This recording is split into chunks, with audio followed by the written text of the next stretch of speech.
Yo, what up guys, Mysterious here, and yesterday I stumbled upon this VOD on my stream, which is Faker Ari versus Showmaker Way.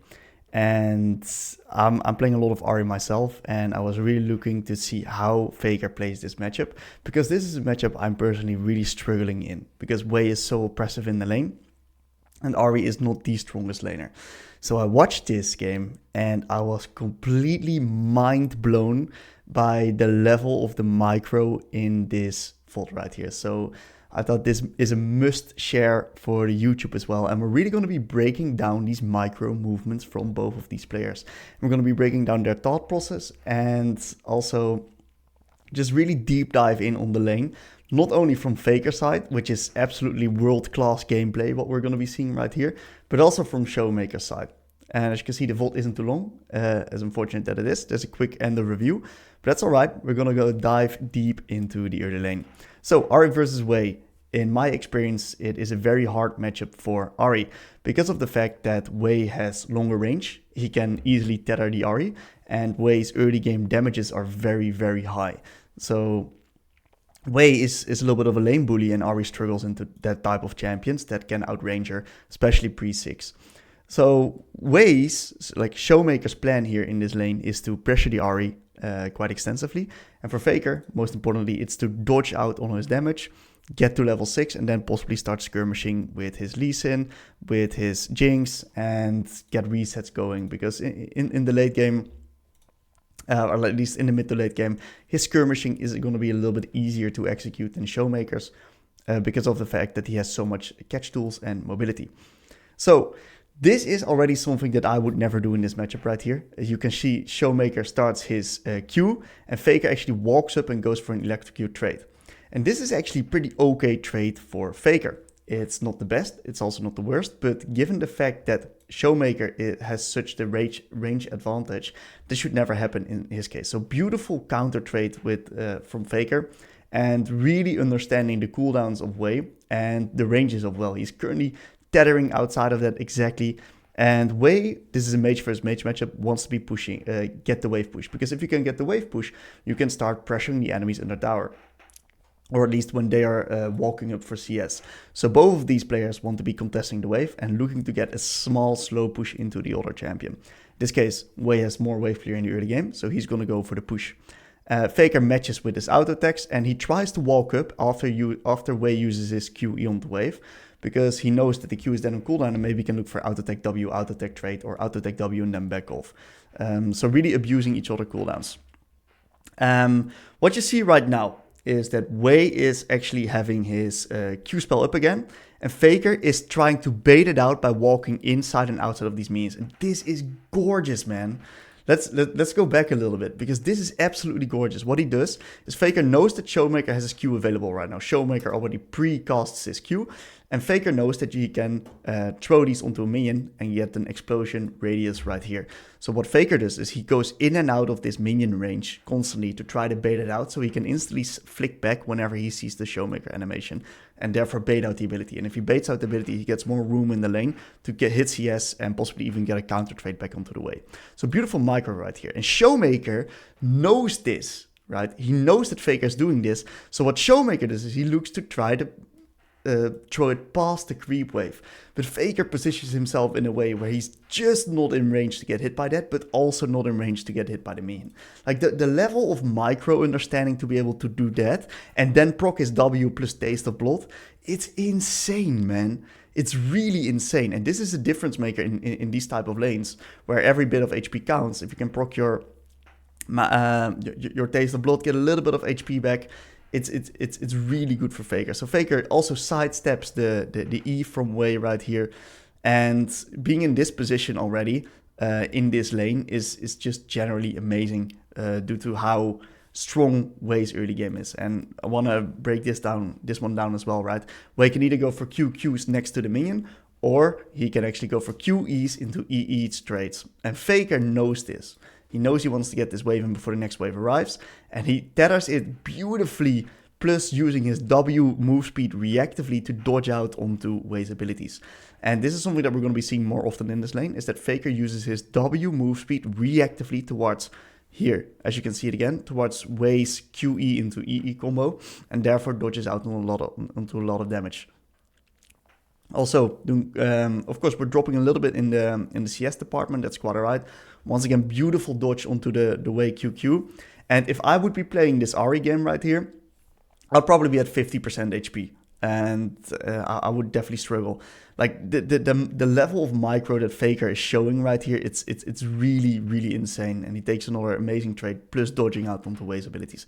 We're gonna recap on this one as well. So what happens right here, right, is Wei now still slow pushing into Faker right here, and he lands a beautiful max range Q onto the Wei, then dodges out on his EE, get the auto attack and the W to get the Electro Q proc, then walks up for another Q, and also dodges Wei's abilities. Like, Showmaker is getting annihilated here in the lane. Like, really, really, really insane micro right here. This is the best micro I've seen in a long time, and you cannot say that the Wei is bad because it's Showmaker playing here. So Faker actually gets Wei onto a pretty bad reset, losing a few creeps, and that's unheard of in this matchup, especially at the highest rank. So you really gotta give proper credit here to Faker, because this is absolutely insane micro at the highest level. Gets the wave in using nice Qs. In this lane, he also takes me and Dematerializer to get to his wave clear breakpoint a little bit faster. And he gets a beautiful reset right here onto M-Tome, Boots, and Potion. Personally, I'm not sure what gold he was on, but I would always love a refillable potion in this matchup, because even though we may be destroying Showmaker so far, we may be getting into trouble later on where he is going to be landing more abilities onto us. We cannot really avoid that. So once again, very nice reactive W onto Showmaker's E. What Faker does, right, is he's constantly looking at what is Showmaker casting, because the Wei needs to be casting 2 abilities to get his ability out, and he constantly tries to anticipate that when his initial cast and then run away with reactive W. Let's take a look at this trade right here. So Faker now has the wave push, so he can look to contest the Wei. Wei goes for a nice E, but Faker lands a beautiful charm, and they basically trade evenly. Faker lands everything, by the way. Wei does, Wei basically lands also everything, but it's easier for Wei to land, and that's why the trade is even. Once again, beautiful max range Q here onto the Wei. Like the level of micro that Faker is showing right here, it's unbelievable. I haven't even seen this from Chovy or any other big names that are currently out there. So I'm extremely impressed. Very good movement by Showmaker here as well, dodging both the charm and the Lee Sin Q. As you can see, for an Ahri perspective, this is an incredibly solid lane state to be in. We're almost level 6. That's where we can start making plays with our Lee Sin. Lee Sin is 2 kills. We're in a great position right here. And what we're seeing is that Showmaker is just looking to get the wave push, because Wei can use his offense as defense. 2 Qs basically one-shot the wave with a few auto attacks onto the melees as well. Faker's catching the rest of these minions right here, and we're in an absolutely fantastic position. One more wave, we'll be able to reach level 6, and from that point we can start looking to make plays with our ult. We reach level 6 right here, in a beautiful position, and still we have full lane control because of the fact that we've taken all of these good trades. Once again, constantly dodging out on Wei's skill shot. This is an absolute masterclass if I've ever seen one. Manages to proc the electrocute onto the Wei as well. Doesn't use ult. I'm pretty sure that if he landed his charm here, he would have went for an all-in, because he's got the red potion where he gets more adaptive force. So he actually, he throws the charm together with activating his potion. If that would have landed, he would have went for an all-in, and he would have possibly gotten Wave Flash. Probably would have gotten Wave Flash, that's for sure. Because of the extra adaptive force that you get. So very good attempt from Faker. Now still has this potion, so his trading patterns are really strong. He doesn't know where Viego is, and he has a little bit lower mana. If that wouldn't be the case, I'm pretty sure he would be able to go for an all-in onto the Wei right here, because Wei is stepping up very aggressively. And in this case, he tries to reactively use his W to dodge out onto the EE of the Wei, but he was a little bit too late. He got hit by it, and Wei used his ult, which then means that Faker is forced to use his ult reactively as well. And yeah, this is a position where Wei is just much stronger. He's got cookies. He's got you down to low health. You don't have R. Your Lee Sin's not in the area. Viego's hovering. You cannot really do anything in this lane as Ahri. So as you can see, extremely tricky lane here. Catching some more minions and then resetting onto the cannon. Perfect reset from Faker. Grabbing up the lost chapter. Coming back. And now let's analyze the game set. Let's do a little bit of a little stat recalibration. We see that bot lane is slightly losing, but somewhat even. Nothing too big going on. Top lane is getting absolutely annihilated. 16 CS down, plus a kill down. Top's almost guaranteed over. And yeah, jungle's pretty even right here. So game plan would be to play with our jungle. But our jungle is not really playing for us, sadly, as sad it is. Yeah, but it's just a reality of the situation. We got Grubs coming up in 2 minutes. We got Drake coming up in 4 minutes 30. So one thing that's for sure is we cannot fight Grubs because our top lane is getting destroyed. So we need to be very mindful about how we're going to be using our ult right now, because we usually want to be using that for these type of skirmishes around these objectives, but we cannot recontest top Grubs because of how strong Renekton is. So we are, and Drake's coming up in 4 minutes. So we have a little bit of a game state right here where we're not going to be able to do too much around these objectives, at least no guaranteed fights. So this is a time where you as Ahri can actually use your ult in the lane for lane control. So he gets a beautiful charm out of Fog of War, but also gets Q'd back. As you can see, an EQ from Faker is about the same damage as one ability from Showmaker. Insane amount of damage, of course.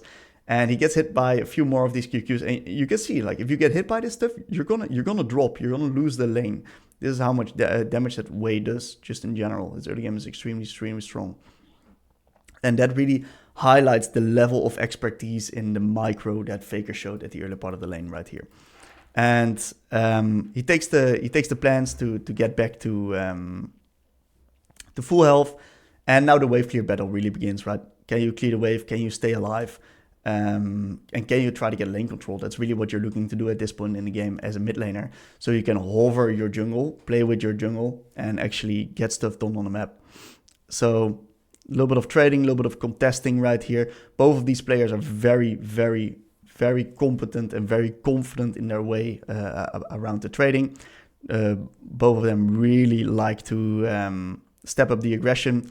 And right here we see an R all-in from Faker, which I respect because he was a little bit out of position in a way that he would have taken a lot of damage if he would have walked back to lane right there. And what we just realized, right, was that he doesn't necessarily need his ult for something else in the coming minutes, because the dragon's coming up in 220 and then he will have his ult back. We're not fighting the Grubs anyway. So let's break this one down right here. So I really respect this ultimate. Otherwise, in a lot of cases, this Ahri ult would be pretty mediocre, but this is a very specific situation where he's actually allowed to use his ult. So he actually ults in, tries to land the charm. And if the charm lands, he actually gets a very big chunk onto Showmaker. Even so much that it can put him into a position where he loses all lane control, Showmaker that is, which would then force out his TP. But he sadly misses his charm, and therefore all of his kill threat basically goes out of the window. Yeah, and there's a lot of hovering by the enemy jungle. Luckily, Faker dodges the way R right here. In the end, it probably wouldn't have mattered too much. I don't think he would have died, and he would have just been able to TP back. But it definitely loses all form of lane control, that's for sure. And that would make it much easier for Showmaker to just reset on whichever wave that he would have wanted. In general, Faker can be very happy with the way that this lane is going. And yeah, the goal right now, especially as we see our junglers ahead, our bot lane is doing quite alright. We're killing the enemy bot lane here and there. So try to play with our bot lane as much as possible together with our jungle. We have a very good win condition on the bot side. Avoid top. Top is getting absolutely annihilated. I think Udyr is getting dove right here. Very good dive by the Viego, playing on his strong side. Yeah, we go for a nice little reset. We have our Malignants right now, and that means that we're now in an amazing position right here. Lee Sin disconnects right here, which is very, very unfortunate, because that was one of our win conditions that we wanted to be playing with. We're now matching the Renekton, and from this point, we wanted to be playing around this dragon, but that's not really possible because Lee Sin disconnected. So we cannot really play around our win condition, and because of this disconnect, the game basically explodes into the enemy's favor. So very unfortunate that the enemies actually grab up the dragon. In the lane, right, this also means that we'll never get hovered. Lee Sin will never be able to play with us. And from this disconnect, especially with him eventually looking to make a play on top side right here. So he loses bot tower, top dies, top gets dove. They do get a kill onto the way right here. But because Lee Sin's AFK, game is practically over, as unfortunate as it is. They were in a great position to play around bot side, get for a win condition going. But the team played on top, Lee Sin died, Lee Sin disconnected, and that meant the end of the game. But overall, very solid performance by Faker. He was definitely on the track to be winning the game, especially with having a Jinx AD carry playing as a beautiful reset composition right here. Udyr being behind didn't really matter too much since Udyr is a weak side king. So yeah, very impressive micro performance right here. Definitely worth checking out more of these VODs here from these professional players. They're really good at showing how it's really done, especially if they're facing each other. So I hope you guys learned a lot. I hope you guys enjoyed, and we'll be back soon with some more content. See you later, guys.